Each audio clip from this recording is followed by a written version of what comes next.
Who knows what evil lurks in the hearts of men? The Shadow knows.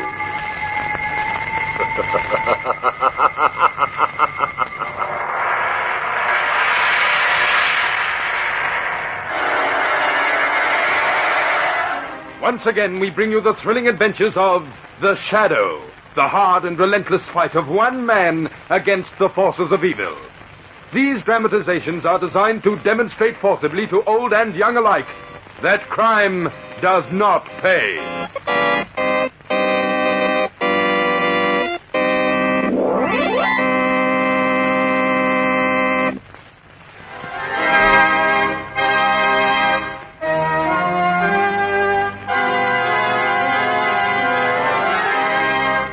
The Shadow, who aids the forces of law and order, is in reality Lamont Cranston, wealthy young man about town. Years ago in the Orient, Cranston learnt a strange and mysterious secret. The hypnotic power to cloud men's minds so they cannot see him. Cranston's friend and companion, the lovely Margot Lane, is the only person who knows to whom the voice of the invisible Shadow belongs. Today's drama, The Destroyer.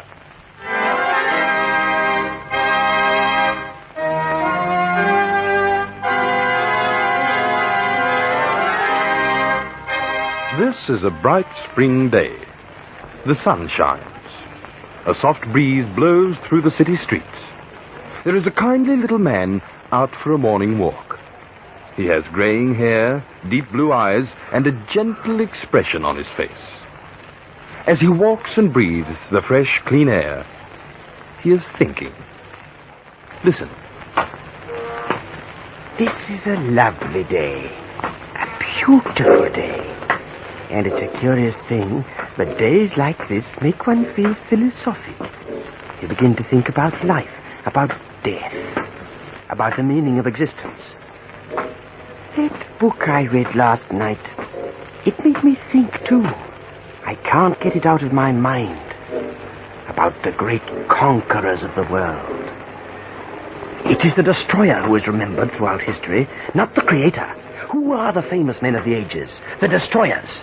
Alexander, Caesar, Genghis Khan, Adolf Hitler. These are the names no man will ever forget. The names of the Destroyers. The men who smashed, burned, destroyed, ruined. I could do the same. I could make the name of Foster Merrill blaze through the world for all time. Merely by destroying. And it would be lovely to destroy. This warehouse I'm passing, empty, dry as kindling. How beautiful its destruction would be. Fire is a beautiful thing. Fire is lovely.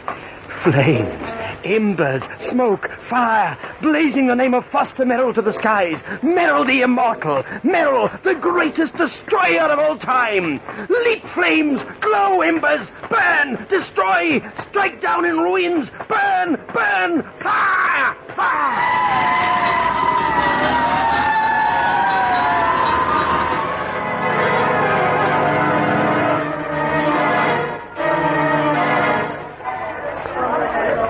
All right, men, keep those people back there. Nobody gets any closer. Commissioner! Hey, Commissioner, it's us, Lamont Cranston and Margot Lane. Oh, yes, all right. Pass Mr. Cranston and Miss Lane through, please. It's all right, go on. Thanks a lot, Commissioner. Well, this is a fine mess, isn't it? A fine mess? Well, honestly, Cranston, I should think a man with your education would find better words than that. 5 stories of warehouse burned to the ground. A whole square block goes up in smoke. Every fire engine in the city called out, traffic jam for hours, and all you can say is a fine mess. Well, isn't it? Yes, I suppose that's just about what it is. Well, how did the fire start? We don't know, Cranston. The experts have an idea it was set off by a firebug. But of course that doesn't make sense. Oh, why not, Commissioner? Well, look, Miss Lane, this place was empty. There wasn't a thing in it. It wasn't insured. What's the point of burning it down? Nobody can make it out. I see. All it did was make headlines in the papers and a lot of worry for the police and fire departments. It also made a fire. You're not telling me anything I don't know. No, Commissioner, but... But what, exactly? Well, we haven't had a case like this in the city for a long time. I'm not surprised that it's finally turned up. Go ahead, Cranston, go ahead. The police commissioner likes to be instructed by his amateur friends. It's really educational. Well, this is a case of a man who commits a crime not for money or power or revenge or jealousy, but out of the sheer love of destruction. Malicious felony, eh? Somewhere in the city there's a man walking around with a warped, diseased mind. The most dangerous kind of criminal because he will strike anywhere, anytime, without reason. His mind operates under an insane logic that makes it impossible to trap him. And yet he's got to be caught. All right, you let us dull, unimaginative policemen worry about that, Cranston. You go home and write a book. You've got your worries ahead of you, Commissioner. How do you know where he will strike next? How do you know who he is, where he is? That kind of criminal is the deadliest menace and the worst enigma. Lord, if we only knew what he's thinking now. The high soaring flames, the brilliant colors, red, orange, yellow, blue, and white. Fire is a lovely thing. It was beautiful to see that great black building enfolded in flames, to watch it. So begins the first day of Foster Merrill's reign of destruction. The reign of terror. Terror and destruction, destruction and terror. For a little while longer, I will let them walk hand in hand, anonymously. For a little while longer, I shall destroy. Before I breathe my name to the world, that all people may shudder in horror and fear. It would be a beautiful thing to watch that great hotel across the street spring upward to the skies in 1,000 twisting fragments. It would be lovely to hear the screams and shouts, to see the broken bodies. Explosion! So easy, so beautiful. Explosion. Let this proud, stately building fling itself upward out of the depths of the earth. Explosion! A beautiful thing! Explosion! Catastrophe! Explosion! Carnage! Destruction! Explosion! Destruction! Destruction!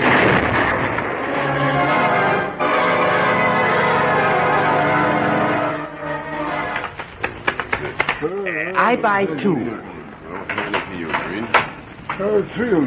This is the supreme triumph for me.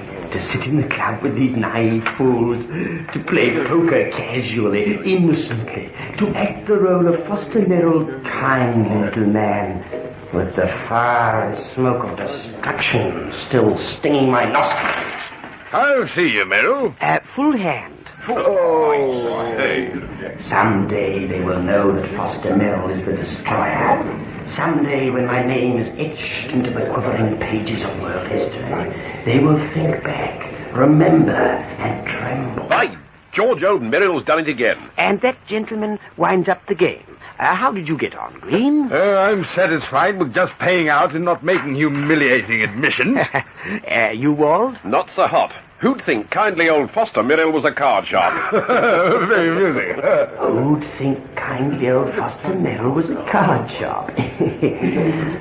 What delicious irony. Shall I tell you the truth about myself, gentlemen? Shall I tell you who destroyed the World Warehouse? Who blew up the Hammond Hotel? Do you want to shudder? You will soon. Oh, well, I'll be getting along, I think. Good night, Green. Hey-ho, club life's a dreary thing, gentlemen. I'm bored. Done nothing all day. I could stand a little excitement. Hello. Well, your prayers are answered, Merrill. Here comes our entertainment. The one and only Lamont Cranston. Oh, good evening, gentlemen. Still wasting your lives in low pursuits, I see. And, how is it with you, Sherlock Holmes? We bow to your wisdom, O sage. Oh, this will be the best of all. Lamont Cranston, amateur detective, face to face with the destroyer. And he does not know it. Will never know until it's too late. What reports from the police department, Cranston? Are they appointing you commissioner in Weston's place? Not yet. Seriously, Cranston, what's the latest news on Destruction Incorporated? We're really interested. Green here just had his suite blown up in the Hammond Hotel explosion. Well, there isn't much I can tell you. Oh, madman, eh? Yes, we think so. Yes, after all, what reason could a man have to burn down a warehouse and destroy a hotel? Do you really think the same man did both jobs? It looks that way. We can't be sure. You can be sure he's clever. Yes, those maniacs always are. Planting explosives in a lift shaft. Disappearing before the police get there. Haven't you located any clues at all? No, I'm afraid not. It's the hardest type of case to break. Unmotivated destruction. We've no idea where he will strike next. We don't know why he destroys. To us, there's no logic. Although, to his own insane mind, there may be a very strict logic to his acts. Well, that's encouraging. We know this much. He must be a man who has access to explosives because... What's the matter, Cranston? Gentlemen, I've just come to a shocking realization. What do you mean? I distinctly recollect one of you mentioning that the explosive that destroyed the Hammond Hotel was placed in the lift shaft. Which one of you said that? Certainly wasn't I. Nor I, but what's the point? Let's understand each other, please. The fact that the explosive was placed in the lift shaft of the Hammond Hotel is a strict secret. No need to the police and myself. Good Lord. It means that one of you three, John Green, Richard Ward, or Foster Merrill, is closely linked to the destroyer, maybe the destroyer himself. Cranston, you're joking. I'm very serious. 2 of you men are innocent. 1 of you knows what I mean. Sooner or later, I'm going to remember who let that remark slip out. When I do, your number is up. Good night, gentlemen.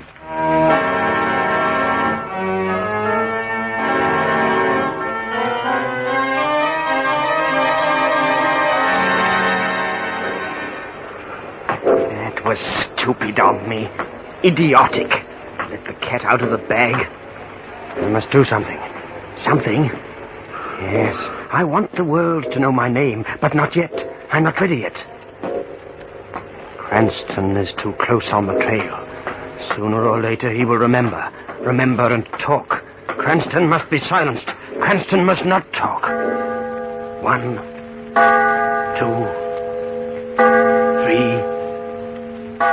4, 5, 6, 7, 8, 9, 10, 11. Midnight. The city is quiet. There in Cranston's flat, everything is still and shadowy. How long can I walk up and down before the entrance? The time is now. Now. The gun? Here in my pocket. No. Too soon to take it out. Time for that later. The door. No one in the lobby. Good. Good. There's the lift. Automatic. Better and better. There will be no witnesses. He lives on the 6th floor. 620.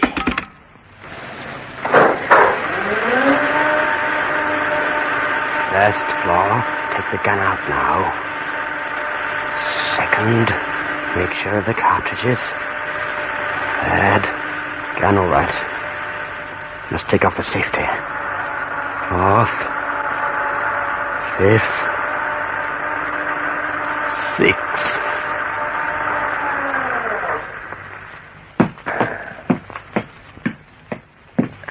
And now.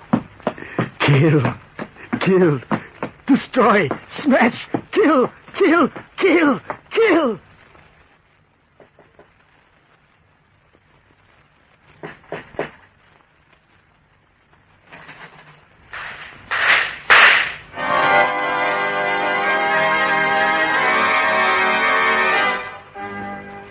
Things look pretty black for the Shadow.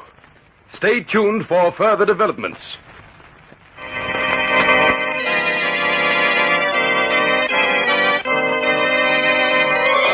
And now, back to the Shadow. We are in Lamont Cranston's flat. Well, Cranston, this just about caps everything. Are you sure you didn't shoot this chap yourself? Why, Commissioner. No. It's all right. Please relax, Miss Lane. I was just joking. You'd better not joke about murder with Margot, Commissioner. She's a little sensitive after our recent experience with Robert Stone. Never mind that. What about right now, Mr. John Green lying dead on your doorstep? It was the Destroyer, Commissioner. I've already explained how I challenged him back at the club. Evidently he came after me and killed Green by mistake. But what was John Green doing in your flat, wearing your pajamas? Green's suite at the Hammond Hotel had been destroyed in the explosion. He asked me to put him up for the night. Then, when the murderer knocked on the door, Green was closest to it, and so he opened it. I heard 3 shots. When I got to the door, he was dead. So it was either Richard Wald or Foster Merrill, eh? Yes. One of them is the Destroyer, Commissioner. No, excuse me. Yes, certainly. Hello. Oh, Mr. Cranston. This is O'Shaughnessy. Is the Commissioner still there? No, just a moment, O'Shaughnessy. It's for you, Commissioner. Oh, thanks. Hello. Oh, Commissioner. We just received a message down at headquarters that ought to interest you. All right, O'Shaughnessy, let's hear it. It was thrown through the window of your office, tied to a dynamite fuse. A dynamite fuse? Hold the phone away from your ear, Commissioner. Let's listen. All right. Here's the message. To the people of the city, I am the man who struck twice today with fire and explosion. I am the Destroyer. Tomorrow at noon, I strike again. Listen and tremble, you millions. Tomorrow at noon, in one stroke, I wipe out your city. The Destroyer. Well, I'll be... What do you want me to do about this, Commissioner? Hold on to that note, O'Shaughnessy. I'll be right down. Did you hear that, Cranston? Miss Lane? How do you like that? I don't. You don't, eh? Well, neither do I. Excuse me, Miss Lane. Out of the way, Cranston. I'm going somewhere, and in a hurry. Where, Commissioner? To headquarters. 3 o'clock now. I've got 9 hours to get the Destroyer, and I'm going to get him.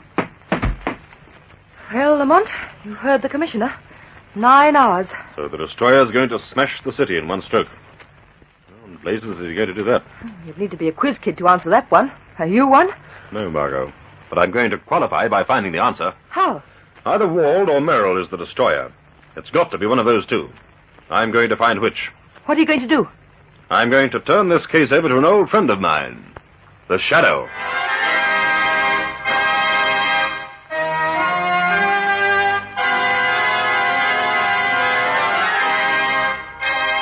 The first warning from the Destroyer. The first grim word from the man the world will always remember. The police tremble. Destruction is on the march. But my name shall not be known yet. It is not the time. There must be silence. Cranston is silenced, but the others, John Green and Richard Wald, they were at the club. They heard Cranston's words. Perhaps they, too, may remember that one slip. Remember and realize who the Destroyer is. They must be silenced. Richard Wald and John Green must be silenced before they remember, and Wald shall be first.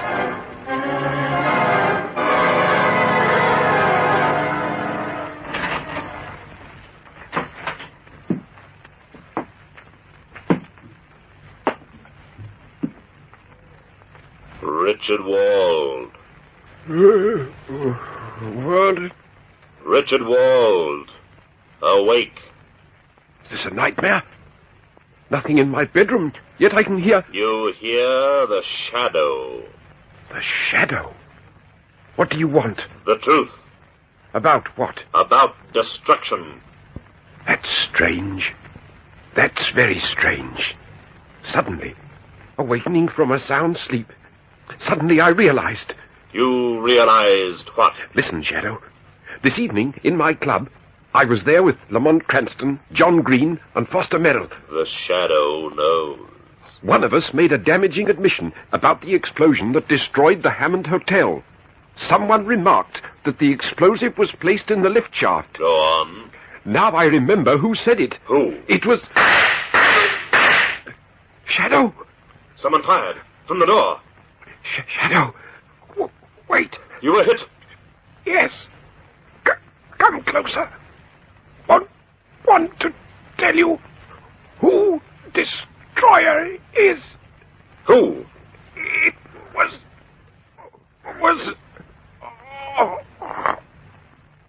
He's dead. Dead with the secret still on his lips. Wherever you are, Wald, listen to me. The Shadow knows your secret.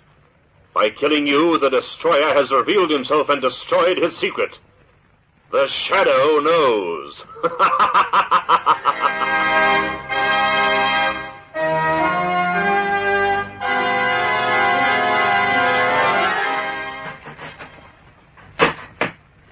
Hey, Cranston, Miss Lane, what the blazes are you doing in my office? Good morning, Commissioner.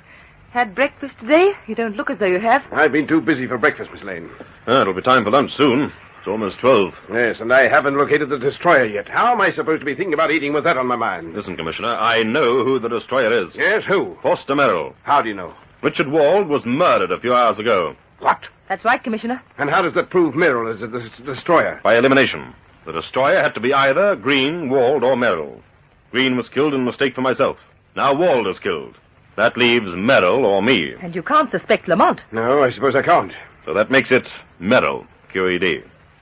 He really outsmarted himself, trying to kill off all the men who might remember he was the one who made that admission at the club.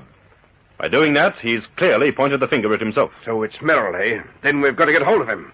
We've got to get him before noon. Oh, it's no use, Commissioner. Lamont and I have been scouring the city trying to locate him. It's no go, Commissioner. But that warning about destroying the city in one stroke. I don't know, Commissioner. Perhaps he can do it.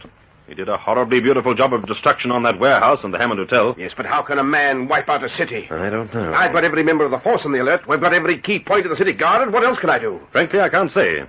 The only thing left is to work out what Merrill is going to do and try to beat him to it. Good heavens, man, I've been sitting here for hours thinking it over. I say to myself, Weston, if you were going to wipe out a city, how would you do it? Well, how would you, Commissioner? I don't know. It's 11:30. We've got half an hour. Half an hour to think out what a maniac bent on destruction is going to do. This is murder, Cranston. Oh, I feel all goose-pimply. Like Noah waiting for the deluge to start. This is no time to worry about Noah. Wait a minute. Hmm? Repeat that, Margot. How do you feel? Like Noah waiting for the deluge to start. Deluge. Deluge. Cranston, have you gone mad? No, I've got it. Deluge. Flood. That's the answer. The answer to what? To how one man can wipe out a city at one stroke. What are you talking about? Listen, the city reservoir is at the head of Rebo Valley, about 15 miles north of here. Well? One man could blow up the dam, couldn't he? Lamont. If that dam were destroyed, billions of gallons of water would be released. They'd come pouring down the valley and sweep over the entire city. Holy Moses. That would be destruction with a capital D. The whole city would be destroyed. Commissioner, this is only a hunch. You keep your police watching the city in case I'm wrong. All right, what about you? I'm hustling up to the Rebo Dam in case I'm right.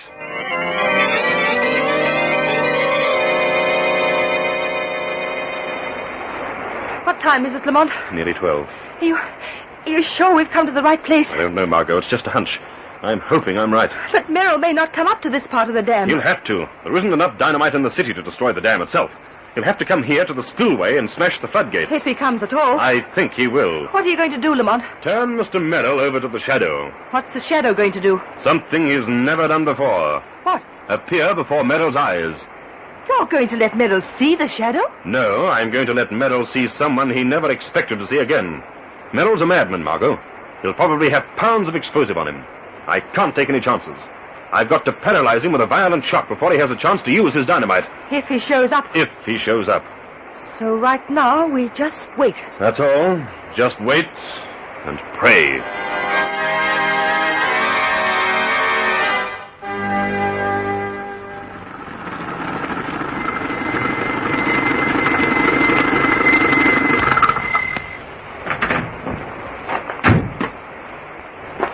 Here's the dam. This is the place and the hour. 12 o'clock. Time for destruction. Dynamite sticks, all safe in my pocket. Now is the time. Who's that? I give you good day, Destroyer. Who speaks? You should know, Merrill. Who should know better than you? There's no one. Nothing. Nothing but the bright sun. The sun and shadows. Oh, I hear voices. It is the roar of the spillway. The 1,000 waters pouring over the gates. They speak to me in many voices, and all speak the same word. Destruction! that laugh again. You recognize my laugh, Merrill? Oh, I hear no laughter. I hear the thunder of the waters. You hear the laughter of a man you thought to destroy. Laughter? Whose laughter? The laughter of Lamont Cranston. Impossible. He's dead. You do not believe? Look here. Look closely. Open your eyes in the bright sun and see the man you thought you killed. Here is Lamont Cranston. No. Impossible. This is impossible. I saw him die. I killed him and watched him fall. Get back, you. Stand back. Merrill, watch out. The spillway. I can't.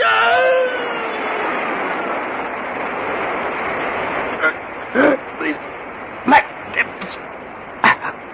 What? Pounding.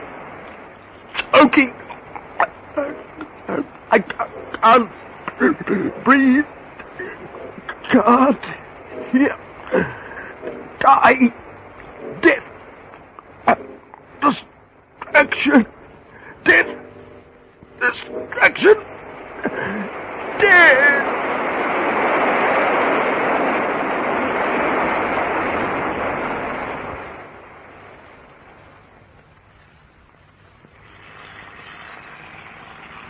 All right, Margot. Let's drive back to the city. We'll have to tell Commissioner Weston the news. But not the truth, Lamont. No, I'm afraid he can't know the Shadow spoke to Foster Merrill and then appeared to him as Lamont Cranston. Golly, it was awful when he saw you. He just staggered back and fell. Straight into the spillway. He might have had a chance, but all that explosive in his pockets, pounds and pounds of dynamite, sucked him under. What was the matter with Merrill, Lamont? He seemed to be such a nice little man. I don't know, Margot. Perhaps it all seemed logical to him. For all we know, everything Merrill did made sense to him. Some people believe a criminal thinks he's acting with perfect logic and reason. Oh, I can do without that kind of reason, thank you. I wish we could cure every twisted, warped mind in the world, Lamont. If we could, you'd lose a very dear friend, Margot. What do you mean? On that day, the Shadow would retire forever. And you'd have to be content with dull old Lamont Cranston. And I wouldn't mind that either. Oh, gosh, the crooks have been keeping you so busy I never get to see you. The next time I want a date with you, I literally have to commit murder.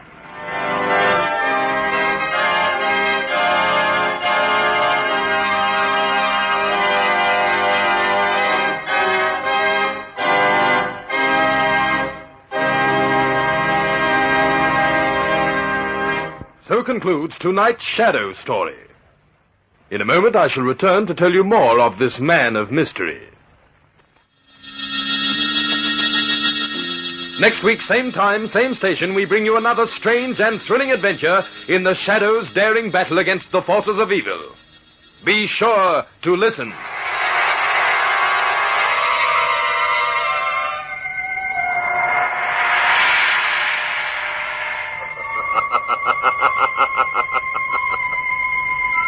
As you sow evil, so shall you reap evil.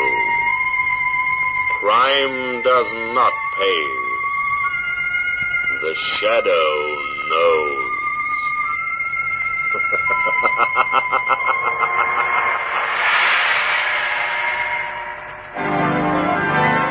This feature is produced by Reg Johnston for Grace Gibson Radio Productions. A masterpiece of suspense.